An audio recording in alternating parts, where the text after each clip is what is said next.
क्या आपने कभी महसूस किया है कि लाख मेहनत के बावजूद भी पैसा घर में टिकता ही नहीं? कमाई बहुत है, मगर खर्च उससे भी तेज अगर ऐसा है, तो हो सकता है आपके अपने ही घर में कुछ ऐसी चीजें मौजूद हैं जो आपकी तरक्की की सबसे बड़ी दुश्मन बनी हुई हैं। वीडियो शुरू करने से पहले एक दिल से किया गया अनुरोध। अगर आप श्री कृष्ण के सच्चे भक्त हैं तो कमेंट में जरूर लिखिए जय श्री कृष्ण, क्योंकि जब श्रद्धा और विश्वास साथ हो तो हर मुश्किल आसान हो जाती है। दोस्तों, वास्तुशास्त्र केवल ईंट पत्थर की बात नहीं करता, यह बात करता है ऊर्जा की, स्पंदन की और जीवन की दिशा की। घर में रखी एक छोटी सी वस्तु भी आपके भाग्य को बना सकती है या पूरी तरह बिगाड़ सकती है। अब जरा सोचिए, क्या आपको अक्सर ऐसा लगता है कि घर में बेवजह का तनाव बना रहता है? पैसा आता है लेकिन किसी सुराख से रेत की तरह फिसल जाता है। दूसरे लोग तरक्की कर रहे हैं और आप वहीं के वहीं खड़े हैं। तो अब अलर्ट हो जाइए, क्योंकि हो सकता है यह सब आपके घर में छिपे 10 बड़े वास्तु दोषों की वजह से हो रहा हो और आपको पता भी ना हो। वास्तु कहता है हर वस्तु, चाहे वह निर्जीव ही क्यों ना हो, एक ऊर्जा लेकर आती है, और अगर वह ऊर्जा नकारात्मक हो तो वह न केवल आपके धन को खा जाती है, बल्कि आपकी शांति, आपकी सेहत और आपकी सफलता को भी चुपचाप निगल जाती है। लेकिन घबराइए नहीं, आज मैं आपको बताने जा रहा हूं ऐसी 10 चीजों के बारे में जो अगर आज ही आपने अपने घर से हटा दी तो यकीन मानिए आपको अमीर बनने से कोई नहीं रोक पाएगा। इनमें से कुछ चीजें तो ऐसी हैं जिन्हें हम रोज देखते हैं, मगर कभी सोचते नहीं कि यही हमारी आर्थिक तंगी का कारण है।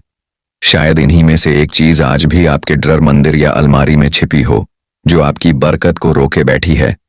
तो आइए वास्तु के इस रहस्यमय संसार में एक साथ प्रवेश करते हैं, जहां हर दिशा कुछ कहती है, हर वस्तु एक संकेत देती है और हर कोना आपकी किस्मत लिखता है। लेकिन उससे पहले अगर आप हमारे चैनल पर पहली बार आए हैं तो सब्सक्राइब जरूर करें, ताकि आपके जीवन में कभी भी ऐसी गलतियां दोहराई ना जाएं। और अगर यह वीडियो आपको उपयोगी लगे तो शेयर जरूर करें, क्योंकि किसी और की जिंदगी भी एक सकारात्मक मोड़ ले सकती है आपकी वजह से। अब चलिए जानते हैं वो 10 चीजें जो घर से बाहर निकालते ही धन, शांति और सुख खुद चलकर आपके दरवाजे पर आएंगे। नंबर 1।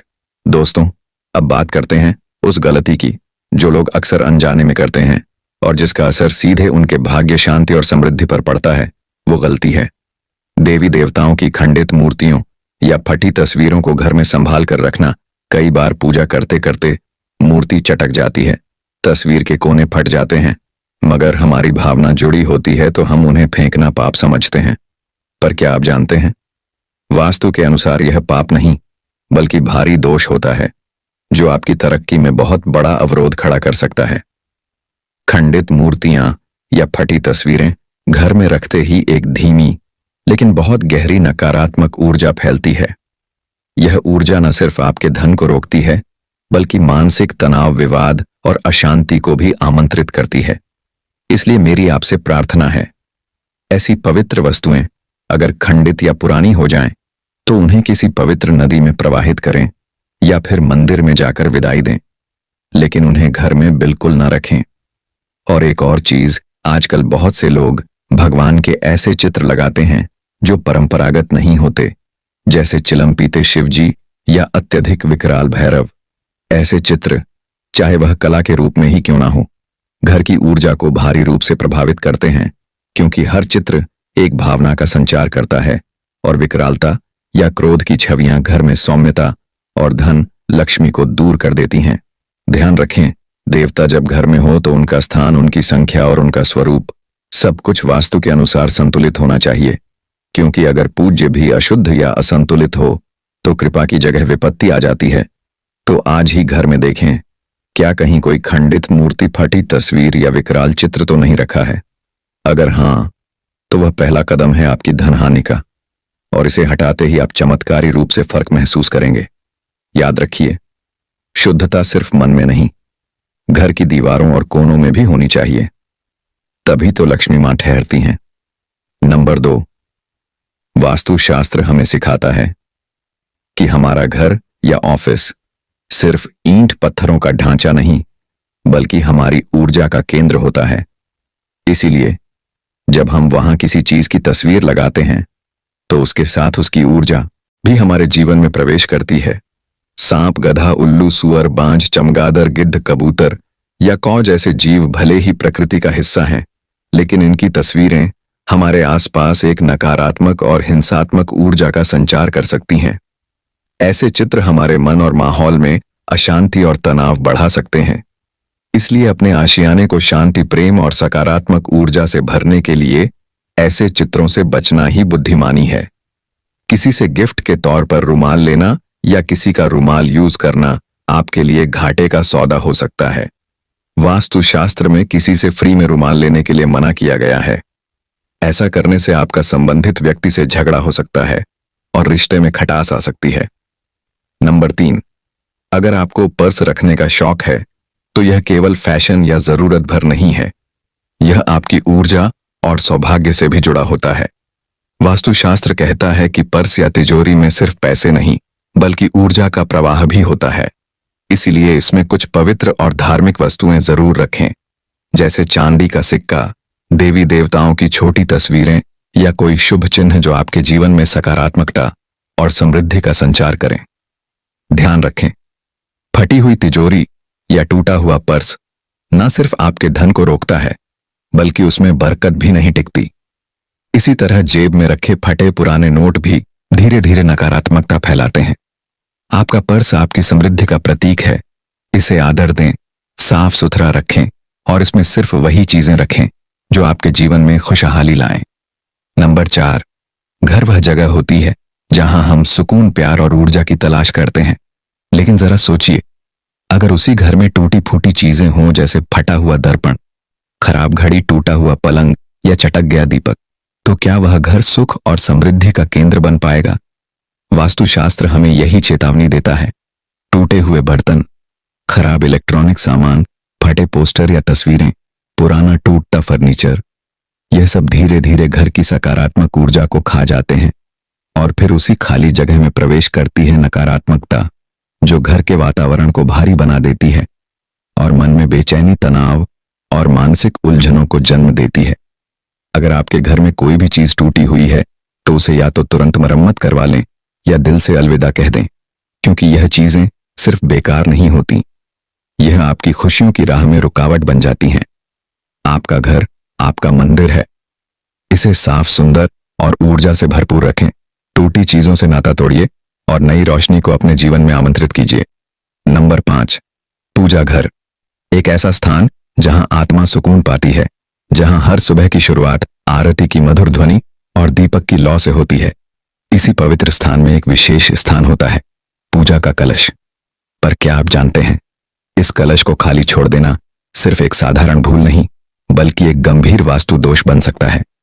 वास्तुशास्त्र में कहा गया है कि पूजा कलश केवल एक धातु का पात्र नहीं है, इसमें ब्रह्मा, विष्णु और महेश का निवास माना गया है। जब यह कलश खाली होता है तो मानो आपने उन दिव्य शक्तियों को आमंत्रित तो किया लेकिन सम्मान नहीं दिया। कलश व्यक्ति के जीवन से जुड़ा होता है। इसमें भरे जल से न केवल वातावरण शुद्ध होता है बल्कि ऊर्जा का प्रवाह भी संतुलित रहता है। इसलिए इसे कभी खाली ना रखें, गंगा जल से भरकर रखें ताकि आपके घर में सुख, शांति और समृद्धि हमेशा बनी रहे। जब पूजा का कलश भरा होता है तो वह न सिर्फ आपके घर की शोभा बढ़ाता है बल्कि आपकी जिंदगी के हर कोने में उन्नति और प्रगति के नए रास्ते भी खोलता है। तो आइए, श्रद्धा और आस्था से भरे अपने पूजा घर को पूर्ण बनाएं और कलश को खाली नहीं बल्कि दिव्यता से परिपूर्ण रखें। नंबर 6, सजावटी वस्तुएं या कलाकृतियां। कुछ लोग घर को कलात्मक लुक देने के लिए नकली या कांटेदार पौधे लगा लेते हैं। वास्तुशास्त्र के अनुसार घर में कांटेदार पेड़ पौधे न लगाएं। इससे पारिवारिक संबंधों में भी कांटों की सी चुभन पैदा होने लगती है, जिससे घर के सभी सदस्यों का मति भ्रष्ट हो जाता है। कई लोग पुरानी या फालतू चीजों से भी अपना घर सजाते हैं, जो कि ऐसा करना अच्छा नहीं माना जाता है, जो कि गलत है। ऐसी वस्तुएं घर में नकारात्मक ऊर्जा को बढ़ावा देती हैं। वास्तु के अनुसार जब घर में नकारात्मक ऊर्जा में बढ़ोतरी होती है, इसके साथ ही स्वास्थ्य संबंधी समस्याएं भी हो सकती हैं। यदि कलाकृतियों के नाम पर कुछ ऐसी वस्तुएं या पेंटिंग हैं जिसमें सूखे हुए पेड़ पौधे हों या मानवहीन उजाड़ शहर हो, बिखरा हुआ घर हो, जो मानी जाती हैं कलात्मक, लेकिन वास्तुशास्त्र अनुसार यह सभी नकारात्मक ऊर्जा पैदा करती हैं। नंबर 60।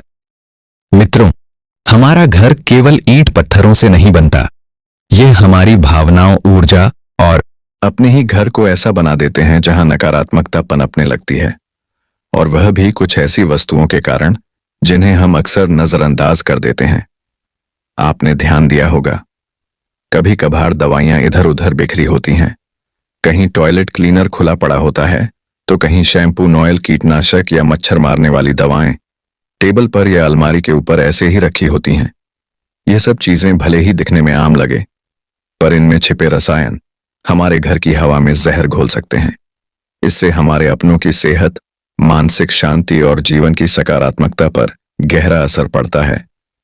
वास्तुशास्त्र और स्वास्थ्य दोनों कहते हैं, ऐसी हानिकारक वस्तुओं के लिए घर में एक विशेष और सुरक्षित स्थान होना चाहिए।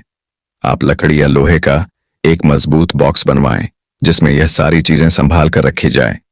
यह स्थान रसोई घर, बच्चों के कमरे और बेडरूम से दूर होना चाहिए, ताकि नकारात्मक प्रभाव से घर की पवित्रता बनी रहे। घर वह जगह है जहां जीवन खिलता है। इसे सुरक्षित, पावन और शुद्ध बनाना हमारा कर्तव्य है। थोड़ी सी सावधानी और आपका घर फिर से एक मंदिर बन सकता है। वास्तु दोष मिटाने के लिए कपूर रखें। यदि घर के किसी स्थान पर वास्तु दोष निर्मित हो रहा है, तो वहां एक कपूर की 2 टिकियां रख दें। जब वह टिकियां गलकर समाप्त हो जाए, तब दूसरी 2 टिकियां रख दें। इस तरह बदलते रहेंगे तो वास्तु दोष निर्मित नहीं होगा। नंबर 8, मकड़ी का जाला। दोस्तों, घर में बनने वाले मकड़ी के जाले तुरंत हटा दें। इनसे आपके अच्छे दिन बुरे दिनों में बदल सकते हैं। ध्यान से देखने पर मकड़ी का जाला घर के कोने कोने में रहता है और उसे हटाना जरूर है। कुछ लोग उनको हटाने से डरते हैं, क्योंकि इससे किसी के घर को तोड़ने का आभास होता है, लेकिन इसे तोड़ना जरूरी है, क्योंकि मकड़ी जाला रहने के लिए नहीं, शिकारी को फंसाने के लिए बनाती है। अतः माना जाता है कि यह जाला होना तो अनुचित ही है। माचिस अग्नि का प्रतीक है। ऐसे में किसी से माचिस लेना मतलब घर में अशांति फैलाना है। फ्री में माचिस लेने से घर के सदस्यों के मन में क्रोध पैदा होती है और अशांति का माहौल बना रहता है। नंबर 9, पत्थर, नग। दोस्तों, क्या आपने कभी ध्यान दिया है कि हमारे घर में कई बार अनजाने में ऐसे पत्थर, नग, अंगूठियां, ताबीज या अन्य छोटे छोटे सामान इधर उधर रखे होते हैं, जिन्हें हम भूल जाते हैं या फिर उनकी अहमियत समझ नहीं पाते। लेकिन सच कहें तो यह छोटी छोटी चीजें हमारे जीवन पर बहुत बड़ा असर डाल सकती हैं। वास्तुशास्त्र में कहा गया है कि एक छोटा सा पत्थर भी हमारे भाग्य को बदल सकता है। कभी वह आपके लिए शुभ हो, तो कभी दुर्भाग्य का कारण भी बन सकता है। जब यह अनचाहे और अनजाने में रखे गए पत्थर या ताबीज घर में पड़े रहते हैं, तो उनकी ऊर्जा धीरे धीरे आपके घर के वातावरण को बदलने लगती है। वे नकारात्मकता का संचार कर सकते हैं और आपके मन, परिवार में तनाव, उलझन और परेशानियां ला सकते हैं। इसलिए अपने घर की सकारात्मक ऊर्जा बनाए रखने के लिए जरूरी है कि आप ऐसे अनावश्यक और अनजाने में रखे गए पत्थरों, ताबीजों या नगों को समझदारी से घर से बाहर निकाल दें। यह कदम आपके घर को नई ऊर्जा, खुशी और सफलता से भर देगा। याद रखिए, हमारा घर हमारी आत्मा का प्रतिबिंब है। इसे साफ, सकारात्मक और सुखद बनाना हम सभी की जिम्मेदारी है। नंबर 10, सोफा, कुर्सी और टेबल। मित्रों, आपके घर में टूटी हुई चेयर या टेबल पड़ी है, तो उसे तुरंत घर से हटा दें या उसे मरम्मत करवा दें। यह आपके पैसों और तरक्की को रोक देती है। सोफा, कुर्सी या टेबल कैसी हो, इसका भी वास्तु होता है। यह भी सुंदर और साफ हो, लेकिन कभी कभी उनकी बनावट या आकार प्रकार भी घर में नकारात्मक ऊर्जा का विकास करती है। इसलिए किसी वास्तुशास्त्री के जानकारों से पूछकर ही यह चीजें खरीदें। घर के दरवाजा दक्षिण की तरफ है तो वास्तु दोष लगेगा। यदि आपका घर दक्षिण मुखी है, तो आप सबसे पहले घर के सामने द्वारा से 2 गुनी दूर पर नीम का एक पेड़ लगाएं। दूसरा, यह किरा के ऊपर पंचमुखी हनुमान का चित्र लगाएं। आईना, दर्पण भी लगा सकते हैं। मुख्य द्वार के ऊपर पंच धातु का पिरामिड लगवाने से भी वास्तु दोष समाप्त होता है। गणेश जी की पत्थर की 2 मूर्ति बनवाएं, जिनकी पीठ आपस में जुड़ी हो। इस जुड़ी गणेश प्रतिमा को मुख्य द्वार के बीचों बीच चौखट पर फिक्स कर दें, ताकि एक गणेश जी अंदर को देखें और एक बाहर को। जब घर में वास्तु दोष छा जाता है तो केवल दीवारों या फर्नीचर को बदलना ही काफी नहीं होता, उस घर की ऊर्जा को शुद्ध करना भी उतना ही जरूरी होता है। वास्तु दोष को जड़ से खत्म करने के लिए सुंदरकांड या रामचरितमानस का पाठ समय समय पर करना चाहिए। इन पवित्र मंत्रों की ध्वनि घर के हर कोने में फैलती है और नकारात्मक ऊर्जा को बाहर निकालकर सकारात्मक ऊर्जा का संचार करती है। जब राम के नाम का प्रभाव घर में होता है तो हर कठिनाई, हर बाधा अपने आप दूर होने लगती है। यह सिर्फ संस्कार नहीं बल्कि आपके घर की आत्मा को स्वच्छता और शांति से भर देने वाला आशीर्वाद है। और अब बात करते हैं उन कुछ वस्तुओं की जिन्हें वास्तुशास्त्र में बहुत संवेदनशील माना गया है, जो मुफ्त में लेने से आपके जीवन में भारी मुसीबतें ला सकती हैं। तेल। शनिदेव की कृपा पाने के लिए तेल चढ़ाना शुभ माना जाता है, लेकिन जब आप किसी से बिना पूछे मुफ्त में तेल लेते हैं तो यह आपके लिए आर्थिक तंगी और परेशानियों के द्वार खोल सकता है। इसलिए तेल लेने में सावधानी जरूरी है। काला तिल। यह छोटा सा काला तिल राहु, केतु और शनि से जुड़ा होता है। भूलकर भी इसे मुफ्त में लेना या दान में स्वीकार करना आपके भाग्य में बड़ी मुसीबतें ला सकता है। शनि की सख्ती और राहु केतु की चालाकी से आपको निपटना पड़ सकता है। सुई या नाजुक सी चीज आपके रिश्तों की संवेदनशीलता से जुड़ी है। किसी से मुफ्त में सुई लेना आपके वैवाहिक जीवन में कला और मनमुटाव की वजह बन सकता है। इसलिए रिश्तों को बनाए रखने के लिए सावधानी रखना बहुत जरूरी है। लोहा। यह कड़ा धातु शनिदेव का प्रतीक है। बिना किसी के इजाजत के लोहा लेना अपने घर में गरीबी और दरिद्रता को आमंत्रित करने जैसा है। इसलिए लोहा हमेशा सम्मान और समझदारी से लें। नमक। जब अचानक नमक खत्म हो जाए तो पड़ोसी से मुफ्त में लेना आसान लगता है, लेकिन वास्तु के अनुसार नमक का संबंध भी शनिदेव से है। मुफ्त में नमक लेने से न केवल आर्थिक तंगी बढ़ती है बल्कि स्वास्थ्य संबंधी समस्याएं भी हो सकती हैं और कर्ज के बोझ तले दबाव महसूस होता है। मित्रों, यह बातें मात्र रिवाज या पुरानी मान्यताएं नहीं हैं, बल्कि आपके जीवन को बेहतर बनाने और सुख शांति बनाए रखने के वास्तु नियम हैं। इन्हें समझिए, अपनाइए और अपने घर को एक सकारात्मक, शांतिपूर्ण और समृद्ध स्थान बनाइए। दोस्तों, हमारा घर हमारा सबसे बड़ा आशियाना होता है, जहां हमारी खुशियां, सपने और उम्मीदें पलती हैं। इसीलिए इसे सकारात्मक ऊर्जा से भरना हमारी सबसे बड़ी जिम्मेदारी है। वास्तु के यह सरल लेकिन गहरे नियम हमें यही सिखाते हैं कि छोटी छोटी बातों का भी हमारे जीवन पर बड़ा असर होता है। तो आइए हम अपने घर को नकारात्मकता से मुक्त करें, वास्तु दोषों को दूर करें और उस वातावरण को बनाएं जहां प्रेम, समृद्धि और शांति हमेशा बनी रहे। याद रखें, जब हमारा घर खुशहाल होगा तभी हमारी जिंदगी भी खुशियों से भर जाएगी। धन्यवाद और आपका दिन मंगलमय हो।